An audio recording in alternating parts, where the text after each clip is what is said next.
My channel Sonu ma'am English and social. तो आज हम डिस्कस करने जा रहे हैं क्लास एंड इकोनॉमिक्स का third chapter money and credit. ये एक बहुत ही प्यारा सा चैप्टर है जिसमें हमें मनी के डिफरेंट रूप देखने को मिलेंगे और हम जानेंगे कि क्यों मनी को इस्तेमाल किया जाता है as a medium of exchange. Why only money? जब मनी नहीं थी तो क्या यूज होता था और वो कौन सी सर्कमस्टांसेस थी जिनकी वजह से मनी अपने अस्तित्व में आई। फॉर्म्स ऑफ मनी क्या होती है, क्रेडिट क्या होता है और कैसे क्रेडिट किसी के लिए फायदा तो किसी के लिए डेट ट्रैप बन जाता है। लोन्स और बैंक्स की एक्टिविटीज क्या होती है, उन्हें कौन सुपरवाइज करता है, आरबीआई का क्या रोल होता है। All these things will be known in this chapter money and credit. तो चलिए स्टार्ट करते हैं। यस, पहले हमारे चैनल को सब्सक्राइब कर लीजिए ताकि आपको अच्छे पॉइंट्स और हमें अच्छा मोटिवेशन मिलता रहे। और हाँ, क्लास 10 इंग्लिश का हाफ ईयरली सिलेबस में कंप्लीट करा चुकी हूँ और the best part is that कि आपको शॉर्ट और लॉन्ग दोनों वीडियो मिल जाएंगी, क्योंकि कुछ बच्चे शॉर्ट में तो कुछ बच्चे लॉन्ग में डिटेल में स्टडी करते हैं। तो आप अपने अकॉर्डिंग देख लीजिएगा कि आपको शॉर्ट या लॉन्ग देखनी है। दोनों वीडियोज अवेलेबल हैं। और हाँ, बेल आइकन दबाना ना भूलिए ताकि आपको सारे नोटिफिकेशंस मिलते रहें। तो चलिए स्टार्ट करते हैं। Money as a medium of exchange. तो क्वेश्चन ये आता है कि मनी को ही हम as a medium of exchange क्यों करते हैं, राइट? तो चलिए इस पॉइंट में हम जाने जा रहे हैं money as a medium of exchange के मनी के वो कौन से रीजन है कि हम मनी यूज करते हैं। It is accepted by all. First and foremost thing is that the best part is that कि it is accepted by all. कोई भी मनी को as a medium of exchange use करने से मना ही नहीं कर सकता, कोई डिनाई नहीं कर सकता, क्योंकि लीगली एक्सेप्टेड है, हमारी गवर्नमेंट के द्वारा इशू की जाती है, ये लीगली एक्सेप्टेड है, इसलिए इसको कोई डिनाई नहीं कर सकता। Goods being bought and sold, कोई भी चीज आपको सेल करनी होती है या परचेज करनी होती है तो उसके लिए मनी को ही हम as a medium of exchange करते हैं। फैसिलिटेट ट्रेड, ट्रेड को आप ट्रेड बिना मनी के इमेजिन कर ही नहीं सकते। आप कोई भी बिजनेस करने जा रहे हो या कुछ भी किसी भी टाइप ऑफ वर्क में आप हैं तो वो बिना मनी के आप इमेजिन कर ही नहीं सकते। सपोज आप बिजनेस कर रहे हो, जिससे भी आप बिजनेस कर रहे हो उससे लेन देन किस चीज का होता है, मनी का होता है। अगर मनी को ही हम यूज नहीं करेंगे तो पॉसिबल ही नहीं। तो इट मीन्स कि मनी हमारे ट्रेड को इजी कराता है, ऑफर्स इकोनॉमिक फ्रीडम। सबसे बड़ी बात है कि हम इकोनॉमिक फ्री हो जाते हैं। If we have money in our pocket we are free to purchase anything.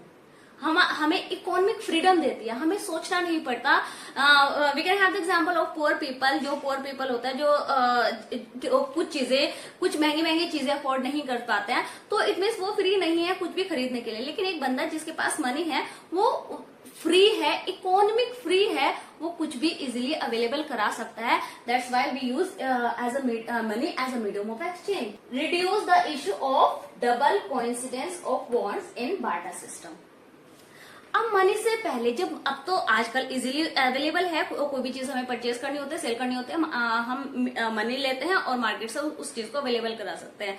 लेकिन एक टाइम था जब मनी नहीं थी, तो एक बार्टर सिस्टम हुआ करता था, उसमें एक सिचुएशन हुआ करती थी डबल कोइंसिडेंस। वो हम अपने नेक्स्ट पॉइंट में पढ़ने जा रहे हैं, राइट? तो बार्टर सिस्टम क्या होता है? अब क्वेश्चन आता है कि बार्टर सिस्टम होता क्या है। Barter system of exchanging goods. आज हमें कुछ लेना होता है, मार्केट्स हमारे पास मनी होते हैं और हम शॉपकीपर को कहते हैं कि भाई हमें ये चीज चाहिए और शॉपकीपर वो चीज हमें दे देता है और हमसे मनी ले लेता है। इजीली एक्सचेंज हो रहा है चीजों का। लेकिन एक टाइम था जब मनी नहीं थी तो बार्टर सिस्टम हुआ करता था। वहां मनी यूज ना होकर चीजें एक दूसरे से एक्सचेंज हुआ करती थी। For example shoes and wheat. एक बंदा है जिसके पास शूज है और एक बंदा है जिसके पास व्हीट है।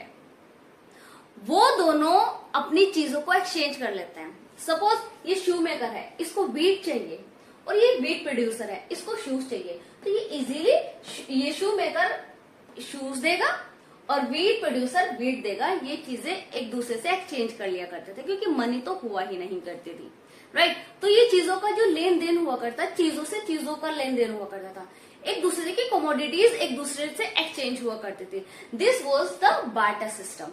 ये बार्टर सिस्टम हुआ करता था कि भाई मेरे पास मार्कर है और सामने वाले के पास पेन है, मुझे मार्कर उसको पेन मार्कर चाहिए, मुझे पेन चाहिए, तो हम दोनों कहेंगे कि भाई मुझे पेन दे दो और मैं उसको मार्कर दे दूंगा। ये एक्सचेंज जो चीजों का होता है, this is called barter system, right. Goods exchange without any money required double coincidence. बहुत इजी लग रहा है कि भाई मेरे पास एक चीज है, दूसरे बंदे के पास दूसरी चीज है, हम दोनों आपस में एक दूसरे की चीजों को एक्सचेंज कर लेंगे, बार्टर सिस्टम है। इजी लग रहा है ना? But no, this is not as easy as it is seeming. इतना इजी नहीं होता था जितना इजी लग रहा है, क्योंकि इसमें डबल कोइंसिडेंस ऑफ वर्ड। अब शू मेकर को वीट चाहिए और वीट प्रोड्यूसर को शू चाहिए। इन दोनों को एक दूसरे की चीज चाहिए, इजी। कोइंसिडेंटली अगर इन दोनों की बॉन्ड सेम है, इसकी बॉन्ड शू मेकर की बॉन्ड वीट है और वीट प्रोड्यूसर की बॉन्ड शूज है, अगर इन दोनों की एक ही बॉन्ड है तो ये बहुत इजीली इन दोनों ने एक दूसरे को अपनी चीजें एक्सचेंज कर ली, इजी। लेकिन अगर इन दोनों की जो बॉन्ड है वो डिफरेंट होती तो ये इतना इजी नहीं होता। अब देखते हैं double coincidence. When both parties agree to sell and purchase each other commodity, ये दोनों एक दूसरे की चीजें एक्सचेंज करेंगे। अब देखते हैं अगर इन दोनों की बॉन्ड सेम ना हो तो क्या कंडीशन होगी। बार्टर सिस्टम इजी लगता है और है इजी अगर दोनों पार्टीज की बॉन्ड सेम है। अगर दोनों पार्टीज एक दूसरे की कमोडिटी लेने के लिए अग्री नहीं करती है तो चलिए देखते हैं क्या कंडीशन होता है। सपोज शू मेकर को वीट चाहिए, अब वो वीट प्रोड्यूसर के पास जाएगा, लेकिन वीट प्रोड्यूसर को शूज नहीं चाहिए। अब वीट प्रोड्यूसर को क्या चाहिए? वीट प्रोड्यूसर को क्लॉथ चाहिए। तो वीट प्रोड्यूसर क्लॉथ प्रोड्यूसर को कहेगा कि भाई मुझे वीट दे दे, लेकिन क्लॉथ प्रोड्यूसर वीट प्रोड्यूसर को वीट नहीं देगा। क्यों? क्योंकि उसको बुक्स चाहिए, राइट। अब क्लॉथ प्रोड्यूसर बुक पब्लिशर के पास जाएगा और कहेगा मुझे बुक्स दे दीजिए, लेकिन बुक पब्लिशर उसको बुक नहीं देगा। क्यों? क्योंकि उसको ज्वेलरी चाहिए। वॉचिंग दिस, ये साइकिल दिख रहा है। शू मेकर को वीट चाहिए, वीट मेकर को क्लॉथ चाहिए, क्लॉथ प्रोड्यूसर को बुक्स चाहिए और बुक सेलर को ज्वेलरी चाहिए। अब ये सब एक दूसरे की चीजें, इन्हें चाहिए एक दूसरे की चीजें। इसको इसकी चीज चाहिए लेकिन इसको इसकी चीज नहीं चाहिए। वीट प्रोड्यूसर को क्लॉथ चाहिए लेकिन क्लॉथ प्रोड्यूसर को वीट नहीं चाहिए। अब क्लॉथ प्रोड्यूसर को बुक चाहिए लेकिन बुक सेलर को क्लॉथ नहीं चाहिए।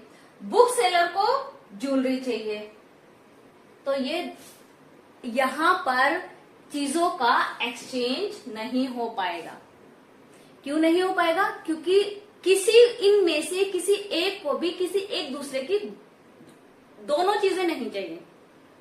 इसको इसकी चीज नहीं चाहिए, इसको इसकी चीज नहीं चाहिए, इसको इसकी चीज नहीं चाहिए, इसको इसकी चीज नहीं चाहिए। तो चीजों का एक्सचेंज हो ही नहीं पा रहा है, एक दूसरे में घूम रही हैं सारी चीजें।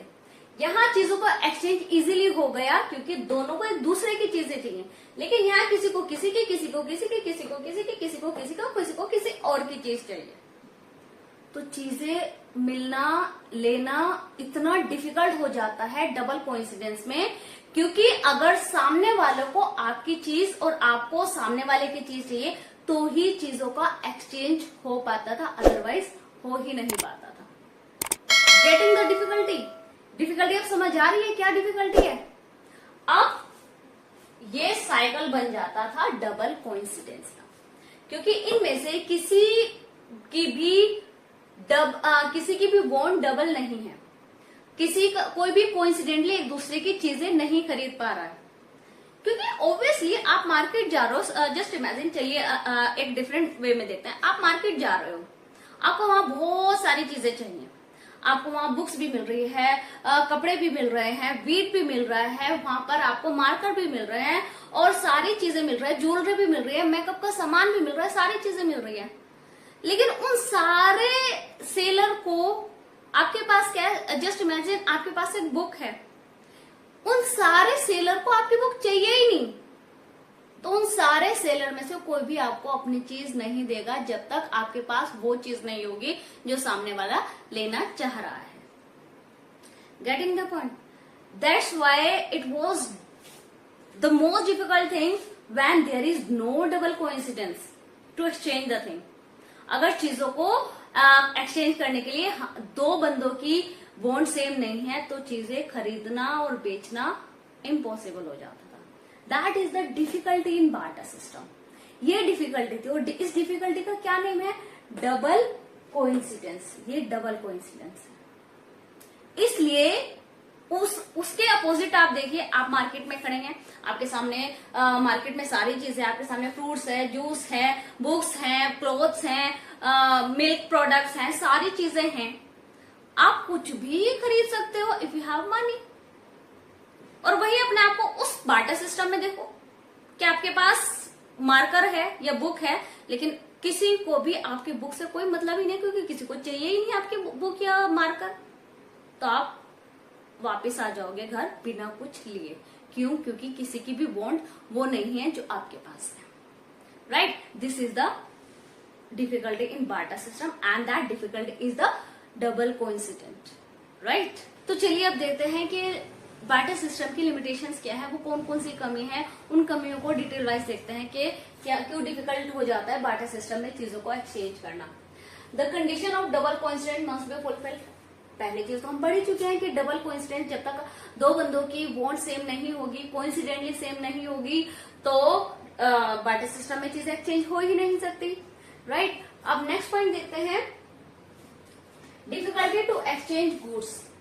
डिफिकल्टी डेफिनेटली डिफिकल्टी होती है, क्योंकि जब तक दो बंदों की वही सेम पॉइंट इसमें भी आ जाता है।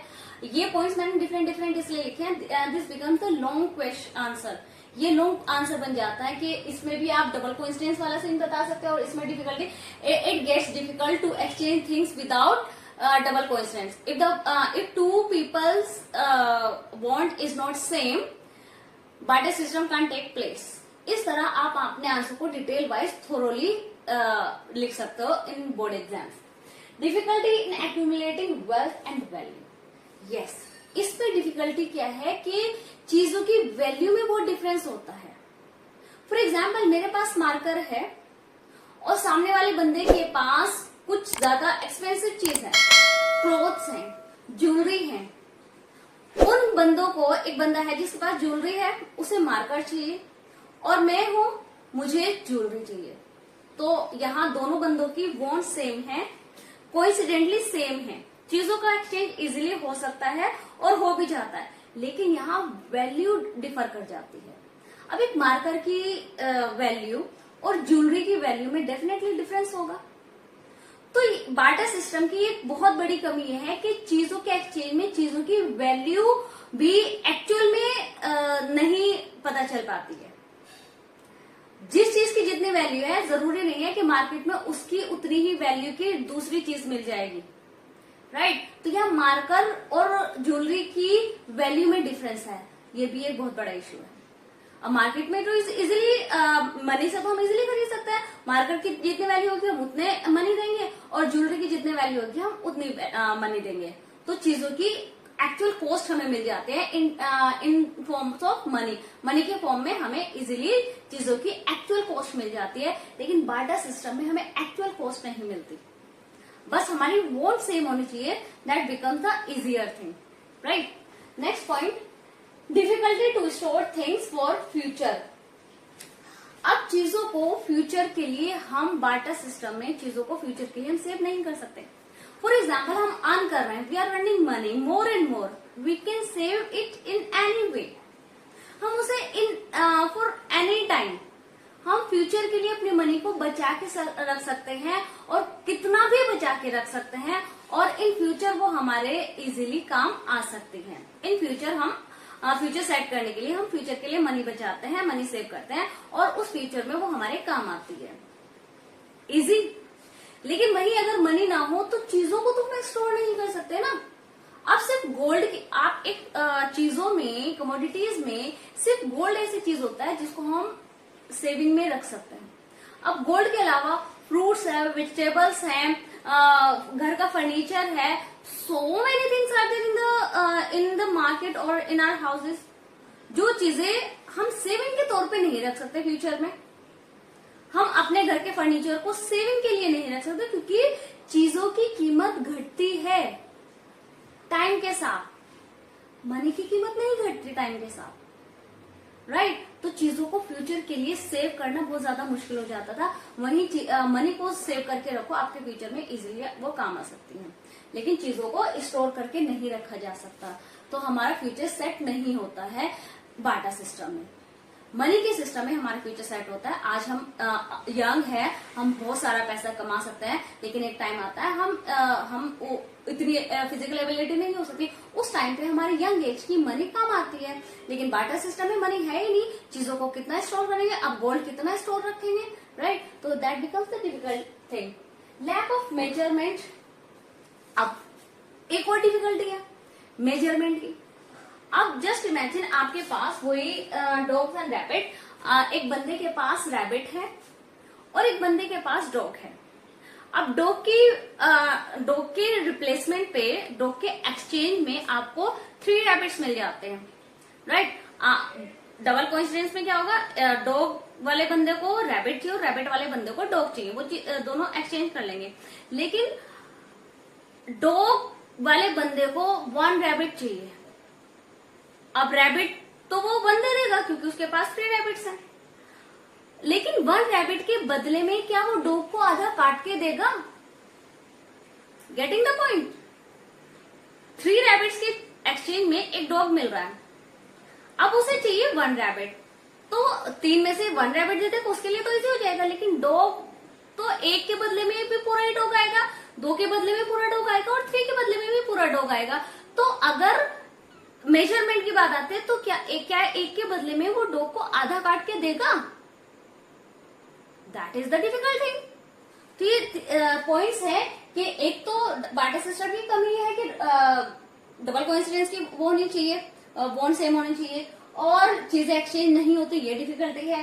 एक चीजों की एक्चुअल वेल्थ नहीं मिलती, मार्कर की और ज्वेलरी की वेल्थ में, वही एग्जांपल आप माइंड में रिमाइंड कीजिएगा। डिफिकल्टी चीजों को हम फ्यूचर के लिए सेव करने के नहीं रख सकते।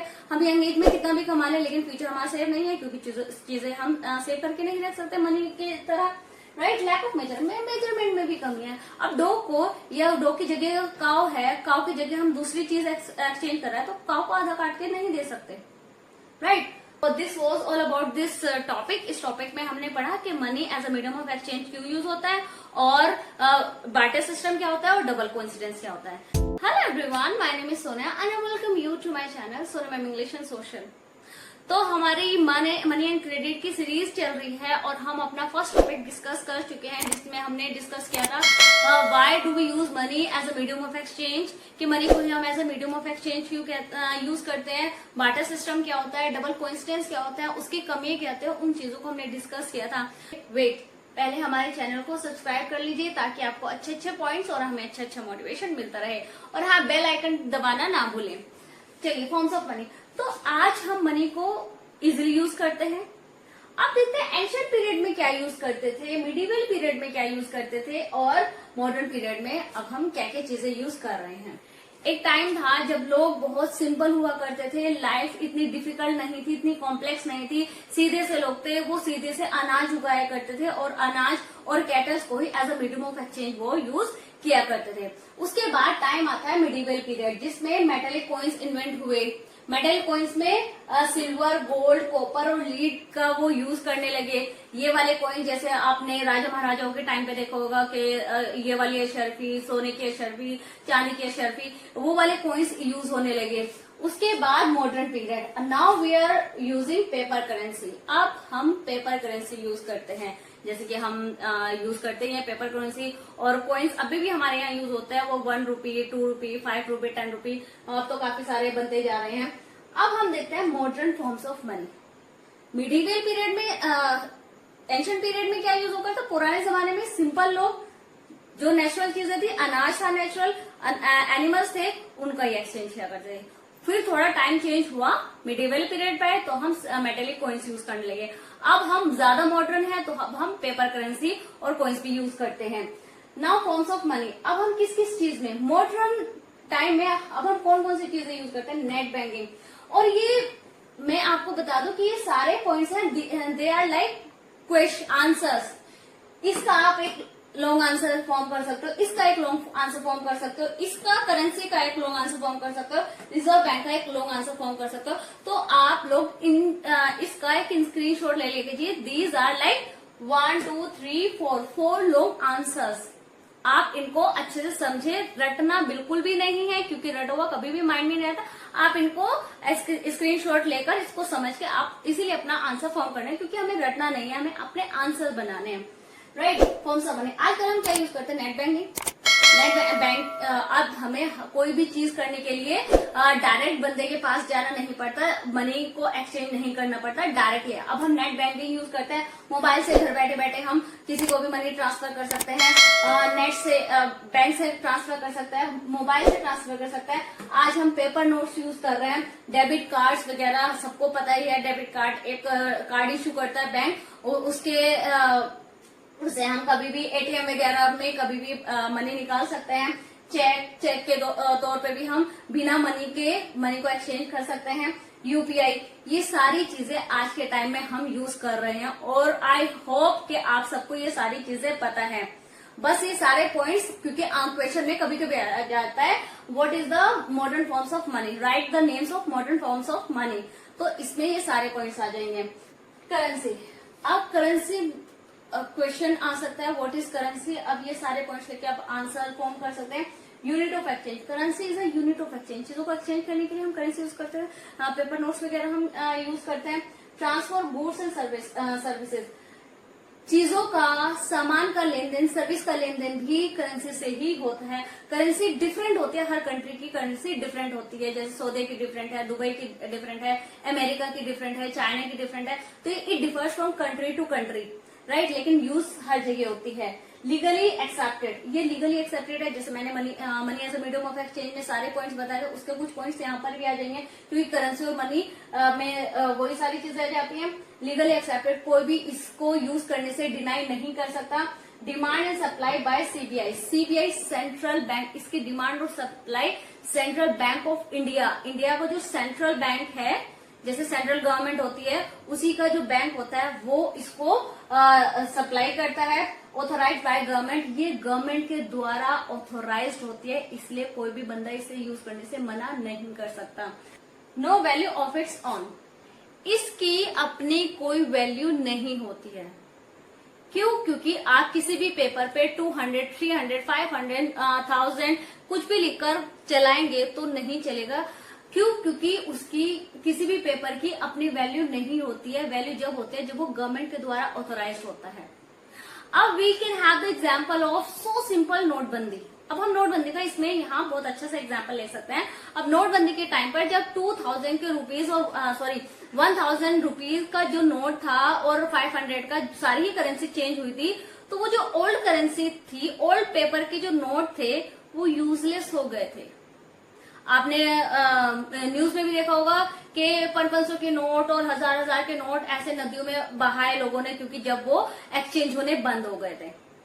जिनकी क्लीन मनी थी उन्होंने तो बैंक से एक्सचेंज करा लिया, जिनकी क्लीन मनी नहीं थी और जो लोग बेचारे अपनी मनी को एक्सचेंज नहीं करा पाए, उनकी मनी वेस्ट हो गई, क्योंकि एक टाइम के बाद वो यूजलेस हो गई थी। एक टाइम तक तो गवर्नमेंट ने कहा कि हाँ बैंक से इसको एक्सचेंज कर लो, लेकिन उसके बाद जब वो बैंक से एक्सचेंज नहीं हुई, क्योंकि लाइनें हमने देखी है कितने कितने घंटों 4 दिन लोगों की लाइन लगने के बाद पेपर एक्सचेंज होते थे, तो उसके बाद भी जब टाइम निकल गया तो लोगों ने अपनी करेंसी वो जो ओल्ड हो चुकी थी, आउटडेट हो चुकी थी, वो नदियों में हमने बहते हुए खुद अपनी आंखों से देखी है न्यूज चैनल्स पे। तो इट मीन्स अगर गवर्नमेंट ऑथराइज करती है तो उसकी वैल्यू होती है, अगर गवर्नमेंट ऑथराइज नहीं करती तो उसकी कोई वैल्यू नहीं होती। वही 500 का नोट या 1000 का नोट नोटबंदी से पहले उसकी वैल्यू थी, लोगों ने जमा करके अपने बैंक्स में अपने अलमारियों में रखे हुए थे, लेकिन जब वो नोटबंदी हुई वो उसका यूज गवर्नमेंट ने खत्म कर दिया, तो वो अलमारियों से निकल के नदियों में बहते हुए हमने अपनी आंखों से देखे हैं, राइट। तो दिस इज द वैल्यू और ये एक पेपर की वैल्यू तभी, मैं आपको एक पेपर पे अपना 200 लिख कर दूं या 1000 लिख के दूं या 2000 लिख कर दूं, उसकी कोई वैल्यू नहीं होगी। वैल्यू सिर्फ उसी की होती है जिसको गवर्नमेंट ऑथराइज करती है। जैसे ये नकली नोट होते हैं, राइट, डुप्लीकेट जो नोट्स होते हैं, सेम प्रिंट होता है, सब कुछ सेम होता है, लेकिन उसकी वैल्यू नहीं होती। क्योंकि वो गवर्नमेंट के द्वारा ऑथराइज नहीं है। तो करेंसी की मेन पॉइंट यही है कि करेंसी की अपनी कोई वैल्यू नहीं होती। अगर गवर्नमेंट उसको ऑथराइज करते हैं तो वैल्यू होती है, अगर ऑथराइज नहीं करते तो उसकी कोई वैल्यू नहीं होती है। So this were the point. Unit of exchange, transfer, ये एक्सचेंज का यूनिट है, इससे चीजें ट्रांसफर होती है, सर्विसेज ट्रांसफर होते हैं, लीगली एक्सेप्टेड है, कोई भी इसको मना नहीं कर सकता। इसके डिमांड एंड सप्लाई सीबीआई करती है, सेंट्रल बैंक ऑफ इंडिया करती है, ऑथराइज बाय गवर्नमेंट, ये गवर्नमेंट के द्वारा ऑथराइज है, लेकिन इसकी अपनी कोई वैल्यू नहीं है, राइट। ये किसी भी टाइम इसकी वैल्यू खत्म हो सकती है। Reserve bank of India. अब रिजर्व बैंक ऑफ इंडिया में देखते हैं कि रिजर्व बैंक ऑफ इंडिया का क्या रोल प्ले है हमारी मनी के टर्म्स में, मनी से रिलेटेड इसके क्या रोल हैं। Reserve bank of India, this is the central bank of India. हमने यहाँ पढ़ा है ना कि डिमांड एंड सप्लाई कौन करता है, सीबीआई करता है। CBI central bank of India और इंडिया का सेंट्रल बैंक है रिजर्व बैंक ऑफ इंडिया। इसका एक लॉन्ग क्वेश्चन, लॉन्ग आंसर बन जाता है, एग्जाम में भी काफी पूछा जाता है। What is the role of reserve bank, right. Reserve bank का क्या रोल है, ये सेंट्रल बैंक ऑफ इंडिया है और कंट्रोल्स मॉनेटरी पॉलिसीज, गवर्नमेंट की जो मनी से रिलेटेड जितनी सारी पॉलिसीज होती है उनको ये कंट्रोल करता है। And supervises activities of formal sector, formal sector की एक्टिविटीज को सुपरवाइज करता है। एक फॉर्मल सेक्टर होता है, एक इनफॉर्मल सेक्टर होता है। फॉर्मल सेक्टर में वो सारे बैंक्स आ जाते हैं जो गवर्नमेंट के द्वारा ऑथराइज्ड होते हैं और जिनको कंट्रोल आरबीआई करता है। और इनफॉर्मल सेक्टर में वो सारे लोग जो अमीर लोग हैं, जिनसे कोई भी अपना कर्जा ले लेता है, वो सारे इनफॉर्मल सेक्टर में जाता है। तो reserve bank of India supervise करता है फॉर्मल सेक्टर को, यानी बैंक्स को। Track the activities of formal sector, formal sector जो बैंक्स वगैरह होते हैं उनकी सारी ही एक्टिविटीज को सुपरवाइज करता है, ट्रैक करता है कि कहीं कुछ गड़बड़ तो नहीं चल रही है। गाइडलाइंस टू बैंक्स एंड एसएचजीज, तो जितनी भी बैंक्स में गाइडलाइंस होती हैं, जो नॉर्म्स, रूल्स, रेगुलेशंस होती हैं, वो सारी रिजर्व बैंक देता है। जैसे कि स्कूल्स, कॉलेजेस में कुछ नॉर्म्स होते हैं, रूल्स, रेगुलेशंस होते हैं, टर्म्स, कंडीशंस होती हैं, वो सीबीएसई का बोर्ड देता है। उसी तरह बैंक्स की सारी guidelines reserve bank of India देता है।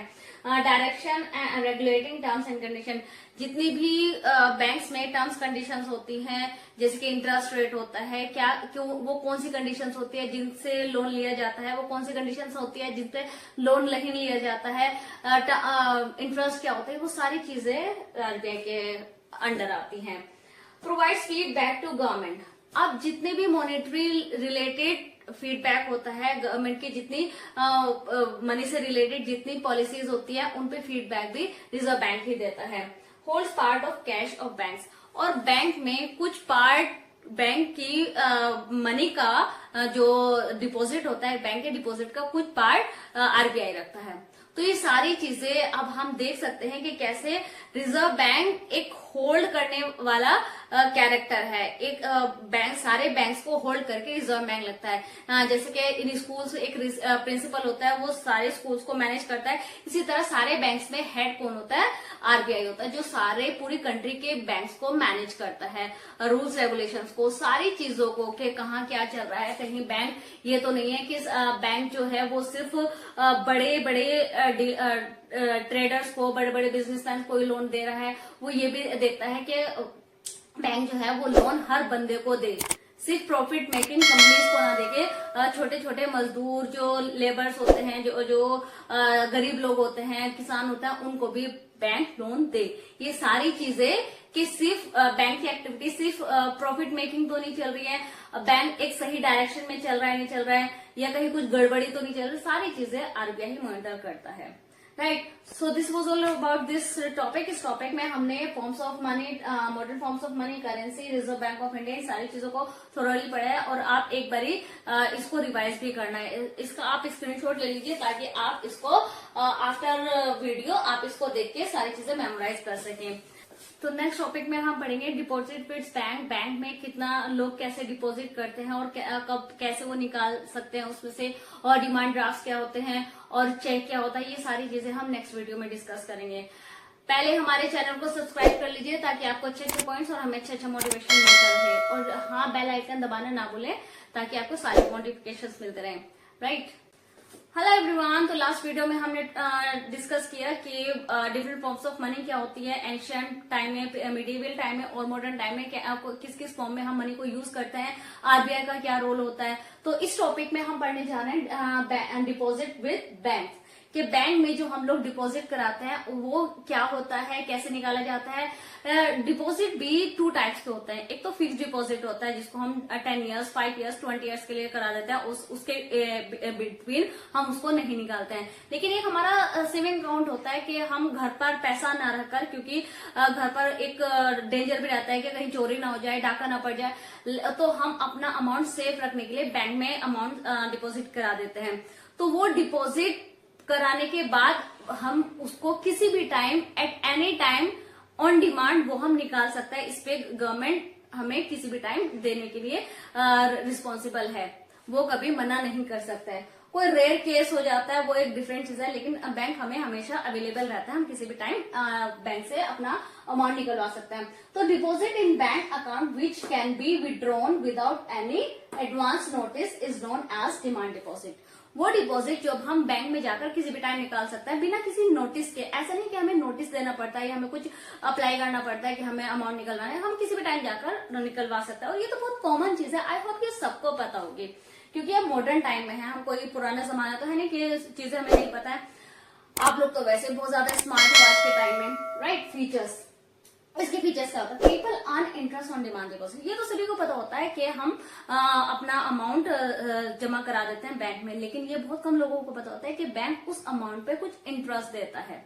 राइट। ये चीजें कम नॉलेज में आती है। पेमेंट थ्रू चेक, इसकी एक इंपॉर्टेंस है। फीचर्स यानी इसकी क्या क्या खासियतें हैं, क्या क्या क्वालिटीज हैं। पेमेंट थ्रू चेक, इसका पेमेंट हम चेक के थ्रू भी कर सकते हैं। ऐसा नहीं है कि किसी को अगर हमें पेमेंट करना है तो हम बैंक से कैश निकलवाएंगे और वो उसको पेमेंट करेंगे। हम बैंक से चेक भी दे सकते हैं और वो चेक से पैसा अपना इजीली ट्रांसफर कर सकते हैं। Through withdrawn at any time on demand, therefore called demand deposit। अगर एक डेफिनेशन शॉर्ट में डेफिनेशन आ जाती है, व्हाट इज डिमांड डिपॉजिट। एक तो ये जाते हैं deposit in bank account which can be withdrawn without any notice on demand. किसी भी टाइम हम डिमांड पर अपना अमाउंट निकलवा सकते हैं। ये डिमांड पर निकलता है, इसलिए इसे डिमांड डिपॉजिट कहा जाता है। एक माइंड में ये चीज रखना, ये डिमांड पे निकलता है, इसलिए इसे डिमांड डिपॉजिट कहता है। अगर शॉर्ट में भी आप लिख दोगे withdrawn at any time on demand, therefore demand deposit, इस पे भी आपको मार्क्स मिल जाएंगे। Use as a medium of exchange, हम इसको डिमांड डिपॉजिट को as a medium of exchange भी यूज कर सकते हैं। और जरूरी है कि हम बैंक से चेक के थ्रू ही इसको निकाल सकते हैं या कैश के थ्रू ही निकाल सकते हैं। हम बैंक से बैंक में भी नेट बैंकिंग के थ्रू भी अपना अमाउंट किसी भी अमाउंट पे ट्रांसफर करा सकते हैं। राइट। ये as a medium of exchange use होता है। एक्सेप्टेड बाय ऑल, हाँ मेन पॉइंट, जितनी भी लीगल चीजें होती हैं बैंक में, जो फॉर्मल सेक्टर में, सारे एक्सेप्टेड बाय ऑल होते हैं। कोई भी इनको मना कर ही नहीं सकता यूज करने से। कोई ये नहीं कह सकता कि भाई कोई कहता है कि मैं बैंक से मैं ट्रांसफर कर दूंगा, कोई मना नहीं कर सकता। मना यानी लीगली मना नहीं कर सकता। उसकी विश है, वो कहते हैं कि मुझे इजी पड़ेगा, वो अपनी एक अंडरस्टैंडिंग होता है, लेकिन लीगली कोई मना नहीं कर सकता। सेटलिंग पेमेंट्स विदाउट कैश, और बिना कैश के ही डिमांड डिपॉजिट से आपका बिजनेस का सेटलमेंट हो जाता है। जरूरी नहीं है कि उसे कैश ही देना पड़ता है, चेक के द्वारा या नेट बैंकिंग के द्वारा, मतलब इसमें अमाउंट की जरूरत नहीं पड़ती। अमाउंट मतलब कैश की जरूरत नहीं पड़ती, बिना कैश के भी आपका बिजनेस सेटल हो जाता है। सेफर प्लेस, ये सेफर प्लेस है। अगर हम कंपेयर करें अपने घर को और बैंक को, हमारे घर में कोई भी चोरी कर सकता है, भगवान ना करे कि कोई चोरी करे, लेकिन हमारे घर में चोरी हो सकती है, लेकिन बैंक में हमारा पैसा घर से ज्यादा सेफ रहता है। राइट। इसका एक अच्छा खासा आप शॉर्ट में या लॉन्ग में एक अच्छा खासा आपका आंसर तैयार हो सकता है। इसका स्क्रीनशॉट जरूर लेकर रखा कीजिए। चलिए, हमारे चैनल को सब्सक्राइब कर लीजिए ताकि आपको अच्छे अच्छे पॉइंट्स और हमें अच्छा मोटिवेशन मिलता रहे। आइए चलिए देखते हैं कि चेक क्या होता है। चेक की डेफिनेशन अगर आ जाते हैं तो क्या लिखते हैं, क्योंकि ये मेनली शॉर्ट आंसर्स में लिखने के लिए आ जाता है। चेक क्या होता है, उसके एडवांटेजेस क्या होता है, वो दिखता कैसा है, उसमें क्या क्या फॉर्मेलिटीज लिखनी पड़ती है। तो चलिए देखते हैं। A person instructing bank to pay a specific amount from the person's account to the person in whose name the cheque has been issued. Cheque एक वो पेमेंट होता है जो बिना कैश के इजीली हो जाता है। जस्ट इमेजिन आपके फादर को किसी ने चेक दिया है, देना उनको कैश था लेकिन उनके पास कैश अवेलेबल नहीं था, तो उन्होंने चेक दिया और चेक में क्या लिखा। अब जो बंदा चेक देता है और जिस बंदे को देता है उस बंदे का नाम लिखा जाता है, और ये एक वो पेपर होता है जो बैंक को इंस्ट्रक्ट करता है कि भाई ये बंदा जो चेक लेकर आया है इसको मेरे अकाउंट से इतना इतना अमाउंट दे दीजिए। तो ये एक इंस्ट्रक्शन का एक पेपर होता है जो बैंक को कहता है कि हाँ इस बंदे को मेरे अकाउंट से इतने पैसे निकाल कर दे दीजिए। और यहाँ पर नेम किसका होता है? जिसको देते हैं, जो देता है और जिसको देता है उसका नाम। सपोज आपके फादर को चेक मिला तो यहाँ आपके फादर का नेम आ जाएगा, राइट। पे, तो देखो इसमें लिखा क्या है, पे प्रेम कुमार, पे कर दीजिए प्रेम कुमार को या धारक को, इंग्लिश हिंदी दोनों में होता है, को, और बेयरर यानी धारक या बेयरर यानी जिसको दिया जा रहा है, रुपए या रुपीज 50,000 ओनली अदा करिए, यानी 50,000 रुपीज इस बंदे को प्रेम कुमार को दे दीजिए। कितने, यहाँ पर इंग्लिश में भी लिखा होता है और नंबर्स में भी लिखा होता है। और ये अकाउंट नंबर किसका होता है? ये अकाउंट नंबर जो देने वाला होता है उसका होता है। और यहाँ देखिए आप, यहाँ पर एक लोगो होता है, जिस बैंक में अकाउंट होता है उस बैंक का नेम होता है, ये ब्रांच कोड होता है, ये यहाँ पर न्यू दिल्ली एड्रेस वगैरह होता है, ये चेक नंबर होता है, ये कोडिंग यूज बाय बैंक। ये सारी फॉर्मेलिटीज बैंक के द्वारा यूज की जाती है। हमने अगर किसी को चेक देना है, जस्ट इमेजिन आपने किसी को चेक दिया तो आप यहाँ पर उस बंदे का नाम लिखेंगे। जस्ट इमेजिन आपने अपने फ्रेंड को चेक दिया तो यहाँ अपने फ्रेंड का नाम लिखेंगे प्रेम कुमार। जस्ट इमेजिन आपका फ्रेंड प्रेम कुमार है तो आप कहेंगे बैंक को पे कर दीजिए प्रेम कुमार को बेयरर यानी जिसको दे रहे हैं रुपीज 57,000 ओनली। और ये सारी फॉर्मेलिटीज जो होती है ये आपको फिल नहीं करनी होती है, आपको सिर्फ और सिर्फ यहाँ पर नेम और यहाँ पर अमाउंट लिखना होता है, राइट। और ये सारी फॉर्मेलिटीज ऑलरेडी लिखी होती है, बस आपने उसका नेम और जितना अमाउंट देना होता है वो लिखना होता है, and the work is done. और ये जो यहाँ पर साइड में अगर आपको यहाँ प्रॉपरली नहीं दिखाई दे रहा होगा, आई अंडरस्टैंड, तो आप अपनी बुक एनसीईआरटी की बुक ओपन करके देख सकते हैं। यहाँ पर सारी फॉर्मेलिटीज आपको उस बुक में इजीली दिख जाएगी। वो सारी चीजें मैंने वही लिखी है जो बुक में है, राइट। तो यहाँ पर ये जो साइन होता है, ये साइन होता है कि जो बंदा यानी प्रेम कुमार जो बैंक से अमाउंट लेने आया है, इसको कैश ना देकर बैंक टू बैंक इसके बैंक में जमा कर दीजिए, ट्रांसफर कर दीजिए। तो ये साइन होता है उस चीज का कि इस बंदे को कैश नहीं देना है, इस बंदे के बैंक में मेरे अकाउंट से इस बंदे के अकाउंट में ट्रांसफर कर दीजिए। तो ये सारी फॉर्मेलिटीज होते हैं। वैसे फॉर्मेलिटीज फिल करने के लिए नहीं आती है, बस मेनली आ जाता है what is cheque and what are the advantages. तो चेक तो हम अगर आप डेफिनेशन वैसे क्रैम तो नहीं करनी होती है, आप समझ के अपनी लैंग्वेज में लिख दीजिए। The cheque is a instructing paper होता है ये, जो अलाउ करता है बैंक को, जो इंस्ट्रक्ट करता है बैंक को कि मेरे अकाउंट से इस बंदे के अकाउंट में इतना पैसा अकाउंट में या कैश दे दीजिए। वो होता है जो उसको बैंक टू बैंक देना होता है तो वो बैंक टू बैंक इंस्ट्रक्ट कर देता है, कैश देना होता है तो वो कैश इंस्ट्रक्ट कर देता है। अब इसके एडवांटेजेस देख लेते हैं क्या होती है। सेफेस्ट मोड ऑफ ट्रांजैक्शन, ये सेफेस्ट मोड है। अगर आप कहीं जा रहे हैं, ट्रैवल कर रहे हैं और आपको बहुत बड़ा अमाउंट ले जाना है, तो आपको डर लगता है क्योंकि ट्रेन वगैरह में, बसेस वगैरह में चोरी हो जाती है, तो आपको डर लगता है, दिल धक धक करता है कि कहीं मेरा इतना बड़ा अमाउंट चोरी ना हो जाए, कोई लेकर ना भाग जाए। तो ये सेफेस्ट होता है क्योंकि चेक का किसी को भी नहीं पता होता है। पैसे का जो लूटने वाले होते हैं, जो थीव्स वगैरह होते हैं, वो भाप लेते हैं, वो अंदाजा लगा लेते हैं कि इस बंदे के पास कैश है, लेकिन चेक का कोई अंदाजा भी नहीं लगा सकता, किसी को पता ही नहीं चलता। तो it means this is the safest mode of transaction. Transaction का ये सेफेस्ट मोड है। इजी टू कैरी करने के लिए किसी को पता भी नहीं चलता कि हमारे पॉकेट में एक चेक रखा है। पैसे तो फिर भी दिख जाते हैं लेकिन चेक का पता नहीं चलता। पेमेंट विदाउट कैश, हाँ मेन चीज पेमेंट हो जाती है बिना कैश के, बिना पैसे दिए हम किसी को भी अपना पेमेंट कर सकते हैं। इसमें इतनी सारी चीजें नहीं है, बस एक डेफिनेशन आपको अपने लैंग्वेज में लिखनी होगी। अपनी लैंग्वेज में लिखे, ये वाले लिखे, वो मैटर नहीं करता, लेकिन मेन चीज इट्स माय सजेशन कि आप अपने लैंग्वेज में ही सारी चीजें कंपोज किया कीजिए, क्योंकि रटी हुई चीजें कभी भी माइंड में नहीं रहती हैं। ये सारे इसके एडवांटेजेस हो गए। सेफेस्ट मोड है, easy to carry and payment without cash. Safest, easy to carry, payment without cash, ये 3 इसके एडवांटेजेस हैं, राइट। इसके बाद डिस्कस करते हैं लोन एक्टिविटीज के। लोन एक्टिविटीज क्या क्या होती है, कौन कौन सी चीजों से हमें लोन मिलता है, कौन कौन सी चीजों से हमें लोन नहीं मिलता है, टर्म्स एंड कंडीशंस क्या होती है, सारी चीजें हम अपने नेक्स्ट टॉपिक में डिस्कस करेंगे, right. Hello everyone, my name is Sona and I welcome you to my channel Sona ma'am English and social. तो लास्ट वीडियो में हमने डिस्कस किया, लास्ट टॉपिक में हमने डिस्कस किया मॉडर्न फॉर्म्स ऑफ मनी।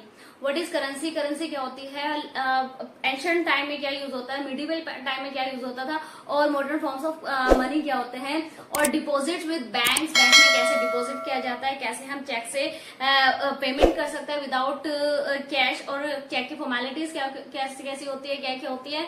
और आज हम इस वीडियो में डिस्कस करने जा रहे हैं लोन एक्टिविटीज, राइट, कि लोन वो कौन से एक्टिविटीज हैं, क्या क्या लोन करता है, उसकी एक्टिविटीज को आज हम डिस्कस करने जा रहे हैं। तो चलिए स्टार्ट करते हैं। लोन एक्टिविटीज, लोन क्या करता है, एक्सेप्टिंग डिपॉजिट्स, लैंडिंग मनी। वो डिपॉजिट एक्सेप्ट करता है, बैंक अपनी जगह रहता है, आने वाला पैसा देकर जाता है, और देने वाला पैसा देकर जाता है, और लेने वाला पैसा लेकर जाता है। तो ये काम डिपॉजिट करने का और लैंडिंग करने का, पैसा लेने का, पैसा देने का काम बैंक करता है। जो हमारी जो सेविंग्स होती है, कुछ लोग उसको फिक्स डिपॉजिट करा देते हैं, कुछ लोग सेविंग करा देते हैं कि कभी भी वो डिमांड डिपॉजिट पे निकाल सकते हैं। तो ये सारी चीजें एक्सेप्ट करना, मनी को एक्सेप्ट करना, और मनी को जिसको जरूरत होती है वो बैंक से लोन लेता है, और जिसके पास मनी सरप्लस होती है वो बैंक में डिपॉजिट कर देता है। तो ये काम बैंक करता है, accepting deposit, lending money. Keeps only small proportion 15% of deposit as cash. Suppose just imagine कि किसी ने 15 लाख या 20 लाख या 1 करोड़ या 50 लाख डिपॉजिट किए, तो बैंक क्या करता है, वो पूरा अमाउंट अपने पास नहीं रखता है, उसका सिर्फ 15% अपने पास रखता है, और बाकी का रेस्ट ऑफ द पार्ट, जो बचा हुआ पार्ट होता है, वो उसको लोन में दे देता है, और कुछ पार्ट बैंक का आरबीआई अपने पास रखते हैं। आरबीआई हमने लास्ट टाइम में डिस्कस किया था कि आरबीआई क्या होती है, रिजर्व बैंक ऑफ इंडिया, जो सारे बैंक्स को मैनेज करता है। अगर आपने हमारी लास्ट वीडियो नहीं देखी तो इस चैप्टर की सीरीज में वीडियोस चल रही हैं, उसको डिटेल वाइज देखिएगा, तो आपको ये कनेक्टिविटी है पूरे चैप्टर में। अब इस वीडियो में मैं आपको पूरा आरबीआई नहीं बता सकती, क्योंकि ये टॉपिक डिस्टर्ब हो जाएगा। तो आरबीआई के बारे में सारी चीजें, कैसे मनी को as a medium of exchange use किया जाता है, कैसे चेक्स वगैरह होते हैं, सारी चीजें डिस्कस कर चुकी है। आप इस चैप्टर की पहले वाली वीडियो देख लीजिए, जो पहले से ही अपलोडेड है, right. Keeps only small proportion of 15%, सिर्फ 15% अपने पास रखता है, और बाकी लोन में दे देता है, और कुछ पार्ट बैंक का, रिजर्व बैंक ऑफ इंडिया अपने पास रखता है। कैश फॉर डिपॉजिटर्स, और वो 15% भी क्यों रखता है, जो लेने आता है, डिमांड डिपॉजिट जो होता है ना, डिमांड डिपॉजिट कोई भी, हमने सपोज मैंने अपने अकाउंट में 1 लाख रुपीज रखे हुए हैं, राइट, और मुझे किसी भी जरूरत एट एनी टाइम मुझे जरूरत पड़ जाती है, मैं 15,000, 10,000, 50,000 या 60,000 कितने भी अमाउंट में निकाल सकती हूँ, उसके लिए 15% रखा जाता है, और बाकी का लोन में यूज किया जाता है। और अब आप ये सोचते होंगे कि 15% क्यों, अगर कोई एक जिसने 1 लाख दिया है, वो जिसने 2 लाख दिया है, 3 लाख दिया, वो सारा भी निकाल सकता है। हाँ, निकाल सकता है, लेकिन ऐसा कभी भी नहीं होता है कि जितने भी अकाउंट है वो सारे बंदे बैंक में आ जाए और सारे बंदे गए हमें सारा अमाउंट दे दो, ऐसा पॉसिबल नहीं है। 15% में बैंक ने एक आइडियल डिपॉजिट डिसाइड किया हुआ है कि इतने डिपॉजिट में उसका काम चल जाता है, 15% में उनका लेन देन प्रॉपरली चल रहा है, तो इसलिए 15% फिक्स्ड है कि वो 15% अपने पास रखा होगा। जिस दिन लगेगा क्या 15% से काम नहीं चल रहा है, ये अमाउंट शायद भी सकता है, लेकिन फिलहाल 15% बैंक अपने अकाउंट में रखता है। ये वेरी शॉर्ट में भी आ जाता है कि कितना परसेंट बैंक अपने पास रखता है, तो 15% रखता है। Rest of the deposit is given as loan, बाकी जो बचा वो लोन में दे दिया जाता है। Acts as a medium between depositor and borrower. तो ये एक लिंक का काम करता है। बैंक जो है वो एक जोड़ने की कड़ी है, उधार लेने वाले के लिए और जमा करने वाले के लिए, बोरोवर के लिए और डिपॉजिटर्स के बीच की एक कड़ी है। अब बैंक, आप देखिए, बैंक दुनिया का पैसा ही दुनिया में चला रहा है और उससे कमा भी रहा है, राइट? उसकी अर्निंग भी हो रही है। दिस इज ए मैनेजमेंट, ये एक मैनेजमेंट है और काम सबका चल रहा है। बैंक से नो डाउट फायदा सबको बहुत ज्यादा होता है और हमारे ही पैसा हमें ही दे दिया जाता है और बैंक का भी अर्निंग हो जाती है। तो this is called a management. Income of bank. अब ये आता है कि माइंड में आता है कि बैंक की इनकम क्या होती है। अब मैं हूं, बैठी हूँ, एक से पैसे ले रही हूँ, दूसरे को दे रही हूँ, इसमें मेरी अर्निंग क्या हो जाती है। तो बैंक का भी है कि बैंक की अपनी अर्निंग क्या है, क्योंकि बैंक के अपने भी खर्चे वगैरह बहुत ज्यादा होते हैं। गेट कीपर होता है, एम्प्लॉयज वगैरह होता है, सारे खर्चे होते हैं, मैनेजमेंट होता है, सारे इंफ्रास्ट्रक्चर होता है, सब कुछ होता है। तो वो कहाँ से मैनेज करता है? Income of bank. क्वेश्चन आ जाता है, charges high interest rate on loans than what is given. अब जो डिपॉजिटर्स हैं, सपोज किसी ने 1 लाख दिया, वो 1 लाख से 1 लाख जब उसको वापस देंगे तो 5% देंगे। और किसी ने 1 लाख लिया, उधार लिया, लोन लिया, तो उससे 10% लेंगे। यानी जमा करने वाले को 5% दिया जा रहा है और उधार लोन लेने वाले से 10% लिया जा रहा है। तो वो जो 5% बीच में बचता है वो बैंक की अपनी कमाई होती है, क्योंकि उधार लेने वाले को, लोन लेने वाले से हाई इंटरेस्ट चार्ज करता है और जमा करने वाले से कम इंटरेस्ट चार्ज करता है। जो डिफरेंस होता है बिटवीन का, वो उसकी इनकम होती है, बैंक इनकम होती है। वो अभी मैं एक चार्ट बना के दिखाऊंगी कि क्या होता है। The difference between what is charge and paid. जो चार्ज किया जाता है, जो पे किया जाता है, उसके बीच का जो डिफरेंस है, डिपॉजिटर को 5% दे रहा है और लोन लेने वाले को बोरोवर से 10% ले रहा है। तो इसके बीच का जो 5% है, ये उसकी अर्निंग होगी, ये बैंक की अर्निंग हो जाती है। तो आइए चलिए थोड़ा और डिटेल वाइज देखते हैं कि बैंक की एक्टिविटीज क्या होती हैं। डिपॉजिटर्स। अब बैंक में डिपॉजिटर जिनके पास पैसा एक्स्ट्रा होता है, सरप्लस में होता है, जो अपने मनी को सेव करना चाहते हैं, वो बैंक में आते हैं। जस्ट इमेजिन किसी ने 1 लाख रुपए डिपॉजिट किए बैंक में, 1 लाख बैंक में डिपॉजिट किए, ठीक है। और वही दूसरे on the other hand 1 lakh borrower ने लिए एज अ लोन, डिपॉजिट किए 1 लाख और किसी और ने 1 लाख लोन ले लिया, ठीक है। तो बैंक क्या करेगा, बोरोवर से 10% लेगा। यानी जब वो 1 लाख वापिस करेगा तो उसे 1,10,000 देने पड़ेंगे। अब बैंक ने लिए 10%, इससे ले लिए 10,000 देने वाले ने। अब जो बैंक को देने हैं वो सिर्फ 5% देने हैं, यानी 5,000 रुपीज। लोन वाले से 10,000 ले लिए और देने वाले को 5,000 दे लिए। तो जो बीच का 5% बचा, यानी 5,000, ये हो गई बैंक की earning. This is the earning. Deposit कराने वाले को 5% मिले, यानी 1 लाख पे उसको 5,000 रुपए मिल गए। और लोन लेने वाले को 1 लाख लिया उसने और उसको देने पड़े 10,000, यानी इसने 10,000 दिए और उसको 5,000 मिले। बीच में जो 5,000 बचे वो थी बैंक की earning, right. This is the loan activity. ये लोन एक्टिविटी है, ऐसे बैंक अपनी अर्निंग करता है, डिपॉजिटर से लेता है और बोरोवर को दे देता है। फिर बोरोवर से जो 10% लेता है और जो उसको डिपॉजिटर को 5% दे देता है, उनके जो बीच का अमाउंट बचता है वो बैंक की अर्निंग होती है, right. So this was all about this topic. इस टॉपिक में हमने लोन की एक्टिविटीज देखी हैं। तो नेक्स्ट टॉपिक में हम नेक्स्ट चीजें डिस्कस करेंगे, right. Hello everyone, my name is Sonia and I welcome you to my channel Sonia ma'am English and social. तो लास्ट वीडियो में हमने पढ़ा कि बैंक की एक्टिविटीज क्या होती है, वो लोन कैसे देता है और कैसे वो अपनी अर्निंग करता है, कैसे वो लोगों को फैसिलिटेट करता है, लेने वाले को फैसिलिटेट करता है, देने वाले को फैसिलिटेट करता है। Now in this video we are just going to study credit. What is credit? और हाँ, अगर आपने इस वीडियो से पहले वाली वीडियो नहीं देखी, इस चैप्टर की एक सीरीज चल रही है जिसमें एक के बाद एक टॉपिक डिस्कस किए गए हैं। तो आप अगर थोरोली आपको स्टडी करनी है तो आप पहले उन वीडियोस को देखिएगा, लिंक आपको डिस्क्रिप्शन में मिल जाएगा। और हाँ, चैनल को सब्सक्राइब करना ना भूलें ताकि आपको अच्छे अच्छे पॉइंट्स और हमें अच्छे अच्छे मोटिवेशन मिलता रहे, और बेल आइकन दबाना ना भूलें, राइट। चलिए, क्रेडिट।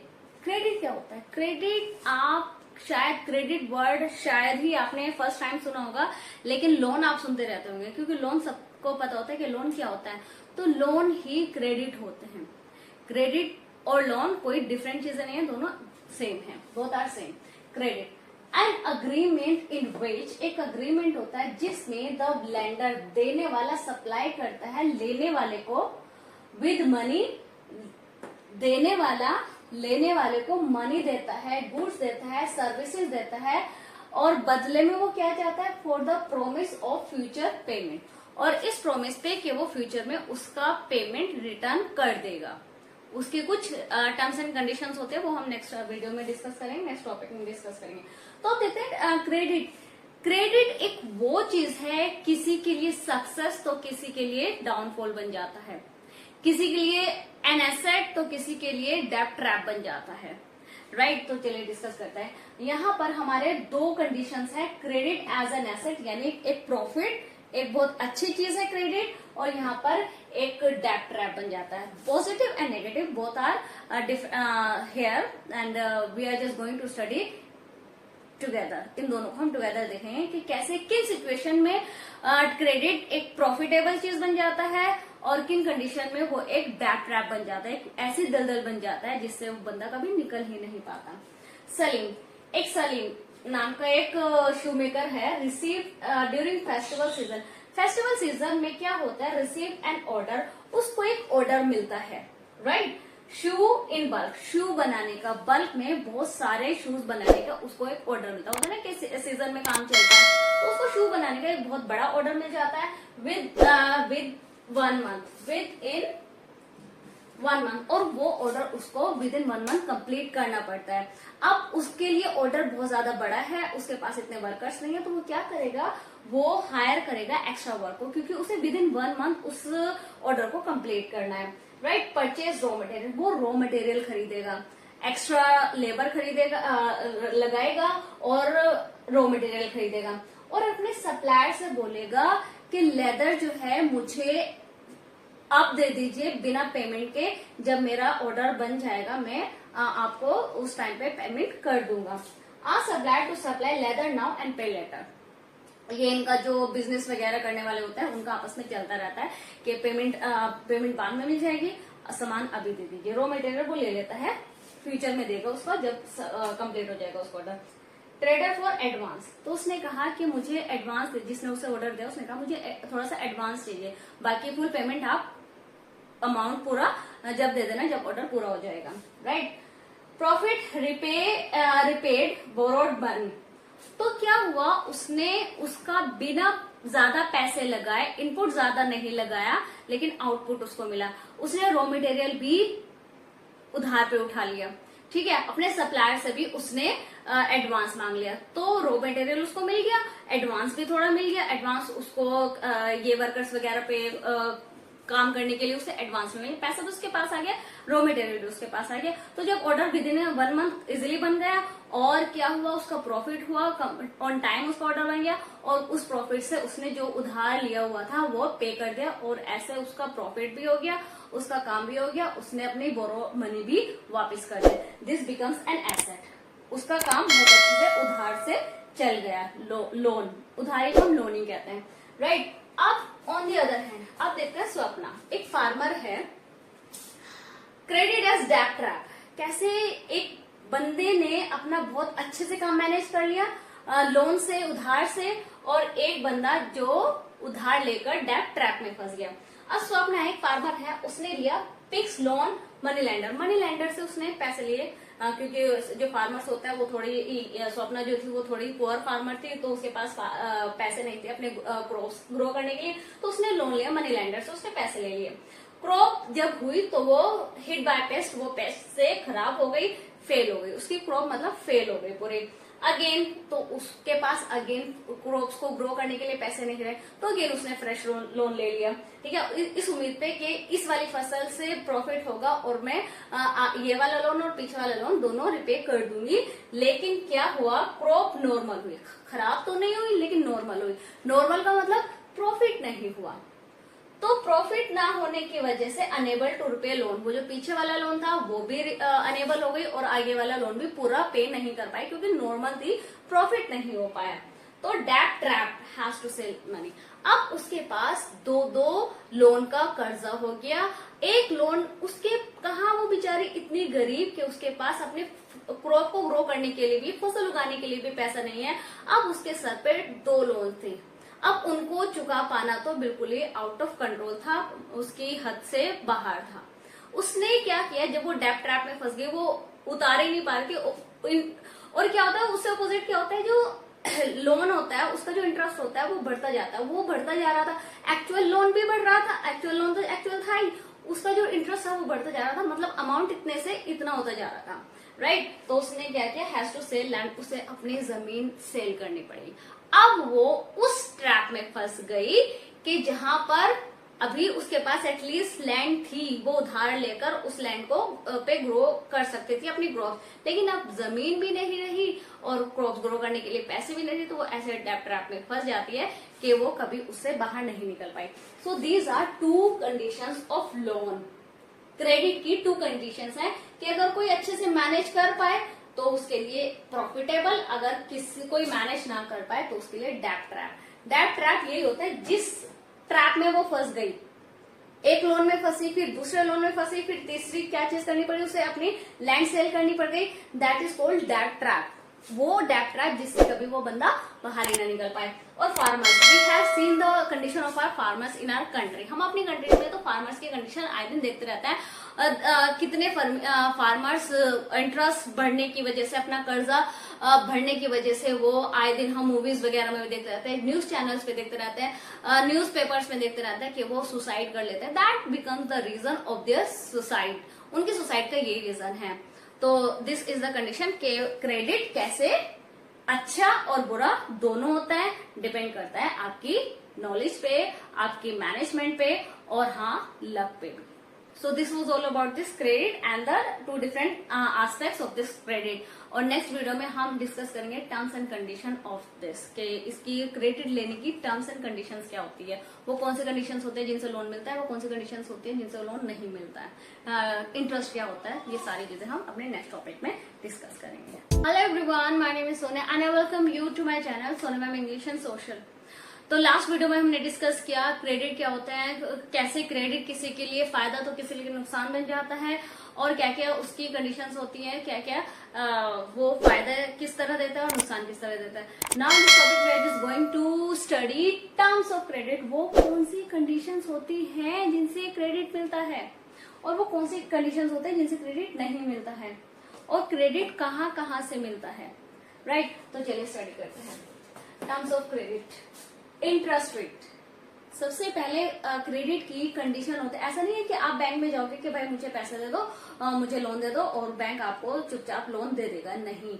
बैंक्स की भी कुछ रूल्स रेगुलेशंस होती हैं, जो आरबीआई, कुछ गाइडलाइंस होते हैं जो आरबीआई उनको देता है, और उन गाइडलाइंस के अकॉर्डिंग ही किसी को लोन दिया जा सकता है, उनके अलावा किसी को लोन नहीं दिया जा सकता।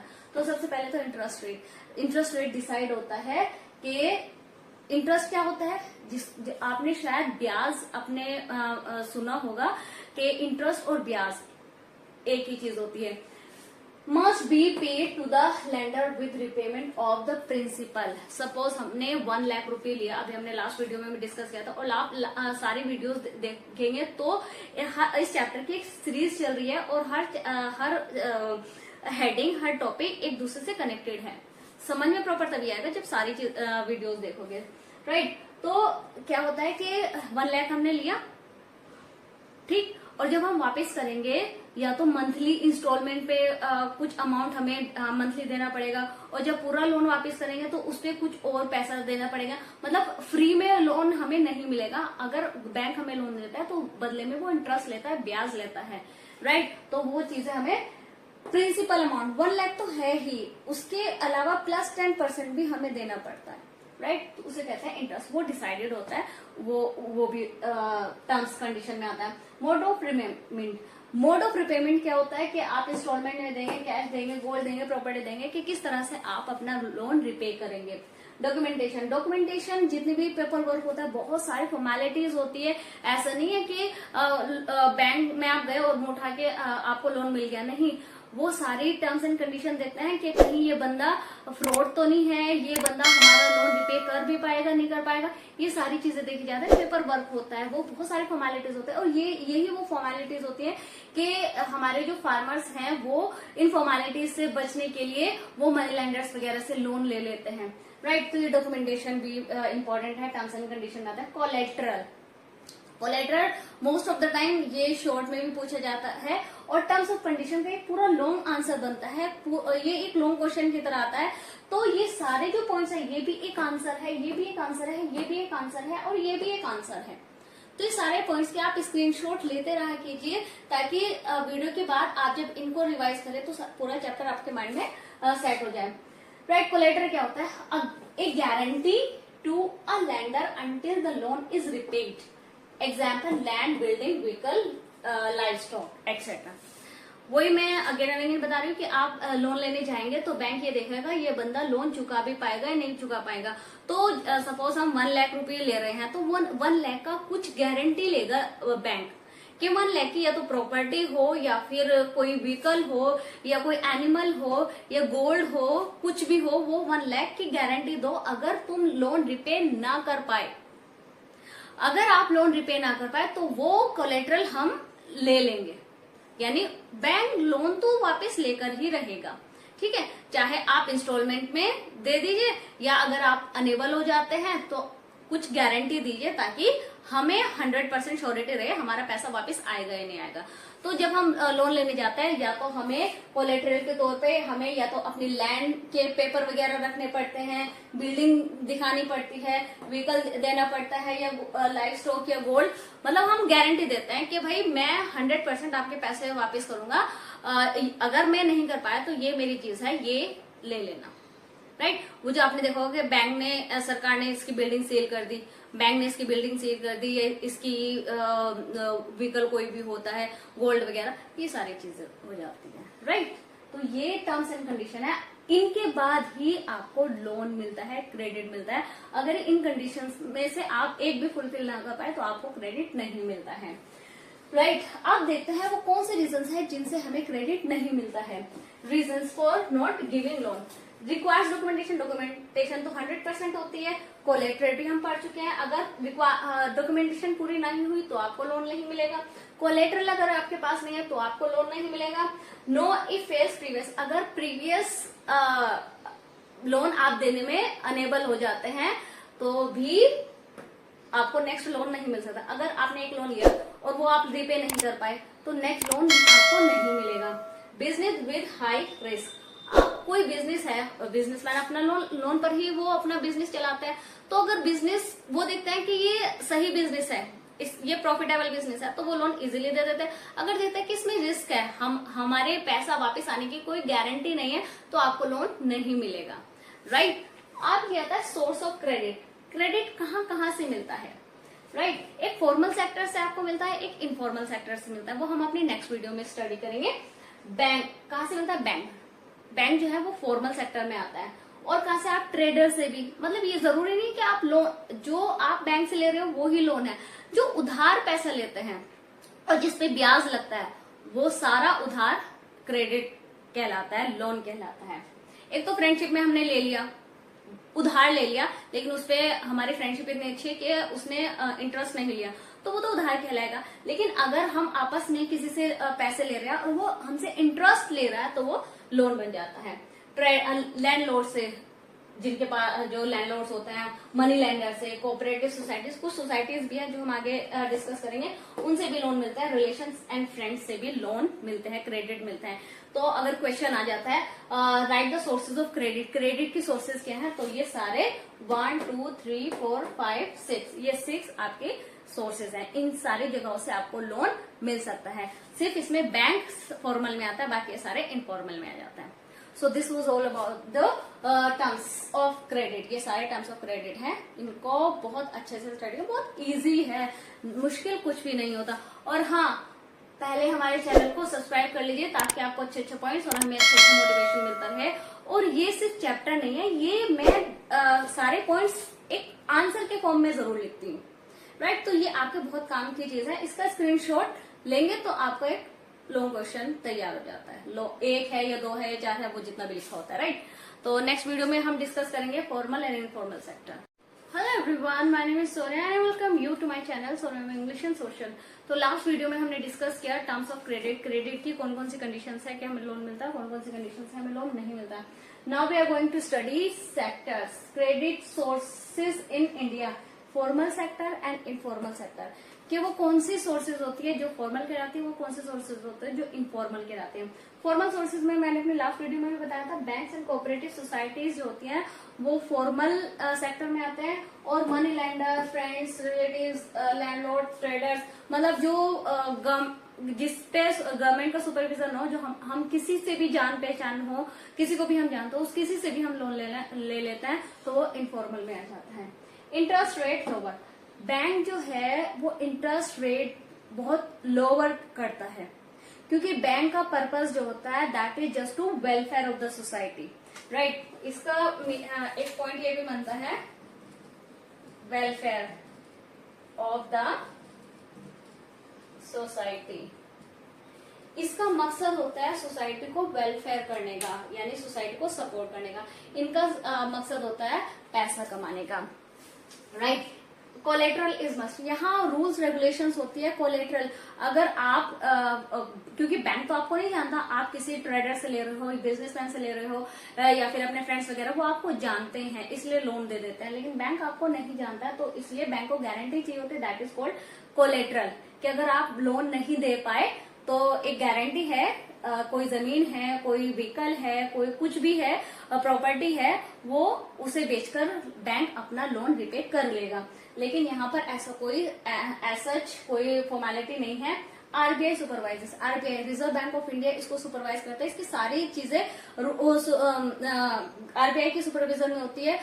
सारे रूल्स रेगुलेशंस गाइडलाइंस प्रॉपर एक डॉक्यूमेंटेशन होता है, उसके अंतर्गत ये काम करता है, उसके अंदर ये काम करता है। लेकिन यहाँ कोई सुपरविजन नहीं होता, जिसकी जो मर्जी आती है वो इतना इंटरेस्ट रेट हाई कर देता है, जिसकी जो मर्जी आती है वो उतना अमाउंट दे देता है। मतलब कोई भी ऊपर आपके नहीं बैठा जो देख रहा है कि आप किसी को लूट तो नहीं रही है, आप किसी का एक्सप्लॉयटेशन तो नहीं कर रहे। यहाँ कुछ ऐसा नहीं है।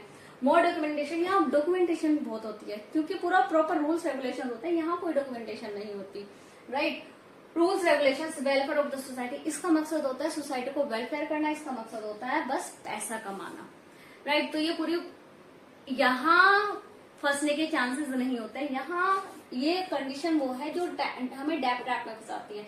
यहाँ से लेकर हम डेप ट्रैप में नहीं फंसते हैं। पॉसिबिलिटी बहुत 0 पॉइंट पे होती है, यहाँ पॉसिबिलिटी बहुत हाई होती है, क्योंकि इंटरेस्ट रेट बहुत ज्यादा हाई होता है, राइट।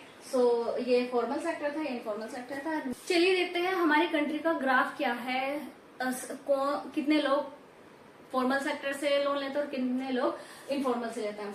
तो ये इनफॉर्मल सेक्टर, अब ये पुअर हाउस होल्ड है, जो जितना गरीब होगा वो उतना इनफॉर्मल से लेगा, क्योंकि गरीब आदमी जो है वो फॉर्मेलिटीज, डॉक्यूमेंटेशन, बैंक से इतनी फॉर्मेलिटीज होती है, इतनी पेपर वर्क होता है कि गरीब बंदा उलझ के रह जाता है, तो वो प्रिपेयर नहीं करता। तो गरीब बंदे, पुअर हाउस होल्ड 85% इनफॉर्मल से लेते हैं और 15% फॉर्मल से। 15% गरीब ही फॉर्मल से ले पाते हैं। और house hold with few asset, जो थोड़े से पुअर से थोड़े से अपर लेवल के होता है, वो 53% लेते हैं, राइट। और फॉर्मल से 47% लेते हैं। वेल ऑफ, जो थोड़े बहुत अच्छे लोग होते हैं, वो 28% इनफॉर्मल से लेते हैं और 72% फॉर्मल से लेते हैं। और जो रिच बहुत ज्यादा जैसे मुकेश अंबानी वगैरह टाइप के लोग होते हैं वो 10% ही इनफॉर्मल से लेते हैं, बाकी 90% फॉर्मल से लेते हैं। अब शायद आपको समझना है मेन चीज ये है कि जो जितना गरीब है वो उतना ही इनफॉर्मल से ले रहा है। और इनफॉर्मल का मतलब डेट ट्रैप। यही वजह है कि हमारे यहाँ का गरीब किसान या हमारे यहाँ का गरीब इंसान डेट ट्रैप में फंसता ही फंसता है। लोन लेकर उधार लेकर वो फंसता ही फंसता है, क्योंकि 85% पीपल हमारे यहाँ इनफॉर्मल से लेता है और 85% गरीब डेट ट्रैप में फंसता है। इसीलिए अमीर और अमीर होता जा रहा है और गरीब होता जा रहा है। Rich are getting richer and poor are getting poorer. तो ये कंडीशन है और ये वो कंडीशन है कि हमें इस कंडीशन को, हमारी गवर्नमेंट को इस कंडीशन को सुधारना पड़ेगा। क्यों? क्योंकि गरीब आदमी ऐसे कभी ऊपर आ ही नहीं पाएगा। अब अमीर आदमी मुकेश अंबानी है या टाटा बिरला है, जो भी रिच कैटेगरी में आते हैं, वो 10% ही इनफॉर्मल से लेते हैं, यानी 10% अमीर लोग सिर्फ 10% ही फंसने वाली कंडीशन में आते हैं और गरीब लोग 85% फंसने वाली कंडीशन में रहते हैं। राइट तो just because of this is just because of कि पुअर पीपल को बैंक से बहुत इजीली लोन नहीं मिल पाता, उनकी डॉक्यूमेंटेशन इतनी होती है, उनके चक्कर इतने लगवाते हैं कि वो एक तो गरीब होते हैं तो वो थोड़ा सा फंस जाते हैं उस चीजों में। तो वो उन चीजों से बचने के लिए वो किसी अपने जमींदार से, अपने लैंडलॉर्ड से, अपने रिलेटिव्स इनसे लैंडलॉर्ड से अपना लोन ले लेते हैं और जिसमें फंसते ही फंसते हैं। Right so this was all about this topic. तो नेक्स्ट वीडियो में हम वही मैंने पहले भी बताया कि आरबीआई का रोल देखेंगे कि फॉर्मल सेक्टर में आरबीआई का रोल कैसे है। और हाँ, चैनल को सब्सक्राइब कर दीजिए ताकि आपको अच्छे अच्छे पॉइंट्स मिलते रहें। तो फाइनली हम अपने चैप्टर के लास्ट टॉपिक पर पहुंचे। इसमें हम देखेंगे role of RBI in formal sector. Formal sector में आरबीआई का रोल क्या है।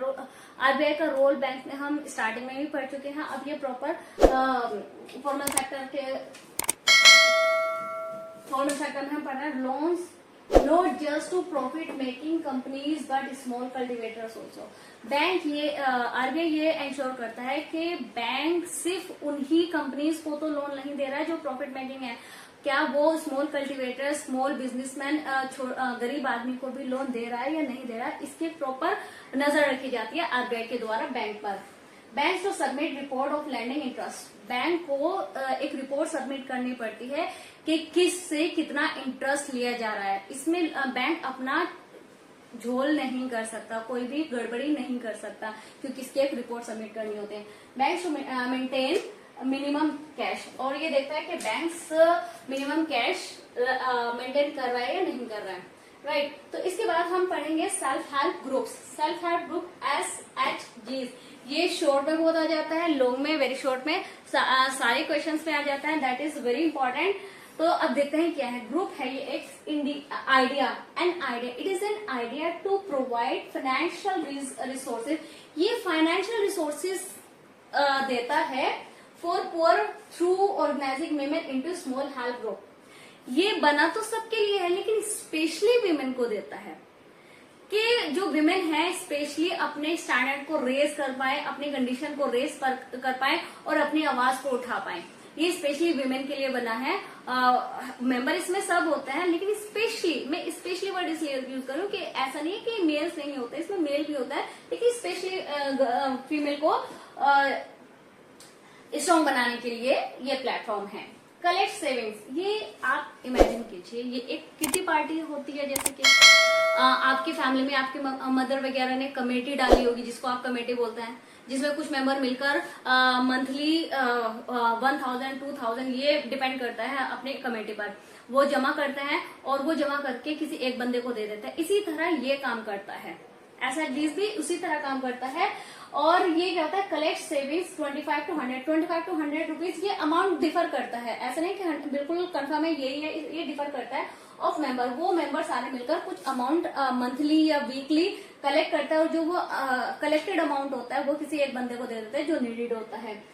Loans without collateral eight reasonable interest, और यहाँ पर लोन मिल जाता है, यहाँ पर कोलेटरल की जरूरत नहीं होती है। जैसे बैंक में बैंक्स की जो फॉर्मेलिटीज, ये सबसे बड़ा काम क्या करते हैं, बैंक की फॉर्मेलिटीज से बचाता है बंदे को, इजिली हमें लोन मिल जाता है और इंटरेस्ट रेट भी कम होता है। जैसे फॉर्मल सेक्टर में इंटरेस्ट रेट कम होता है, इसमें भी इंटरेस्ट रेट कम होता है, लेकिन फॉर्मल सेक्टर और इसमें डिफरेंस क्या होता है, फॉर्मल सेक्टर में फॉर्मेलिटीज बहुत ज्यादा होते हैं, इसमें फॉर्मेलिटीज नहीं होती है। 15 to 20 मेंबर, मेनली इसमें 15 to 20 मेंबर्स होता है। प्लेटफॉर्म टू डिस्कस इश्यूज, और यहाँ पर 15 to 20 मेंबर्स मिलकर, कम या ज्यादा वो डिपेंड करता है, मिलकर अगर क्वेश्चन आए तो 15 to 20 लिखना, ठीक है। तो ये सारे लोग जब मिलते हैं तो आपस में डिस्कस करते हैं, कुछ इश्यूज डिस्कस करते हैं, और वो एक प्लेटफॉर्म मिल जाता है फीमेल्स को अपनी आवाज उठाने के लिए। जो कुछ फीमेल्स होती हैं जो थोड़ा डरी हुई होती हैं, जो थोड़ा अपनी आवाज नहीं उठा पाते हैं, लेकिन जब वो एक कमेटी में जाती हैं, जब वो एक ग्रुप में जाते हैं, तो उनमें एक कॉन्फिडेंस आता है, अपनी आवाज उठाते हैं। तो ये एक type of platform that is giving platform to the women to raise their voice against unjust, against whatever the situation is, जो भी सिचुएशन है उसके अगेंस्ट अपनी आवाज उठाने का एक प्लेटफॉर्म है। Eligible for bank loans after 1 or 2 year, और ये 1-2 साल अगर ये कंटिन्यूअसली प्रॉपर वे में चलता रहता है तो ये लोन भी इसको इजीली मिल जाता है। और लोन के लिए मेंबर्स को नहीं जाना पड़ता, जो एक ग्रुप का जो हेड होता है वो उस बैंक से उसको इजीली लोन मिल जाता है, और फिर वो लोन जिसको जरूरत होती है उसको दे दिया जाता है। Loan sanction in the name of group, और ये लोन जो है वो ग्रुप के नाम से आता है, उस बंदे के नाम से लोन नहीं मिलता जो ले रहा होता है, लोन मिलता है उस ग्रुप के नाम पे। क्रिएट सेल्फ एम्प्लॉयमेंट, और इससे सेल्फ एम्प्लॉयमेंट मिलता है। हमें कम इंटरेस्ट पे लोन मिल जाता है बिना बैंक के फॉर्मेलिटीज के, हमें एक प्लेटफॉर्म मिल जाता है। हम इतने स्ट्रांग है या नहीं है, लेकिन उस ग्रुप में मिलकर हम स्ट्रांग हो जाते हैं, तो हमें एक प्लेटफॉर्म मिल जाता है अपनी आवाज उठाने का। Help women, specially women becoming financially strong, और विमेन को फाइनेंशियली स्ट्रांग बनाने का ये एक बहुत अच्छा, एक पॉजिटिव और एक बहुत प्रॉफिटेबल ग्रुप है। प्रॉफिटेबल क्यों? क्योंकि सबको फायदा ही फायदा होता है, right. So this was all about this chapter. ये चैप्टर पूरा सीरीज में हर टॉपिक को डिफरेंट वीडियोस में डिस्कस किए गए हैं, और पहले तो आपको डिफरेंट वीडियोस मिलेंगी। At the end of the last video ये चैप्टर पूरा एक वीडियो में भी अपलोड हो जाएगा, और सारे लिंक्स आपको डिस्क्रिप्शन में मिल जाएंगे। हाँ, चैनल को सब्सक्राइब कर दीजिए, क्योंकि ये लिखा हुआ शायद आपको प्रॉपर नजर नहीं आता है, तो आप अच्छे से सब्सक्राइब करेंगे, सब्सक्राइबर्स बनेंगे तो दुआ कीजिएगा, प्रे कीजिएगा, प्रार्थना कीजिएगा कि एक नया डिजिटल बोर्ड खरीदा जा सके और आपकी स्टडी को और अच्छे से कराया जा सके, राइट। तो मिलते हैं हम अपनी नेक्स्ट वीडियो में एक नए चैप्टर, एक नए सोच के साथ। सब्सक्राइब जरूर कर देना, राइट। तो इसका एक स्क्रीनशॉट लीजिए। This is a long question 1, a long question 2, ये 2 लॉन्ग क्वेश्चन हैं, राइट। तो मिलते हैं हम अपनी नेक्स्ट वीडियो में। Good bye.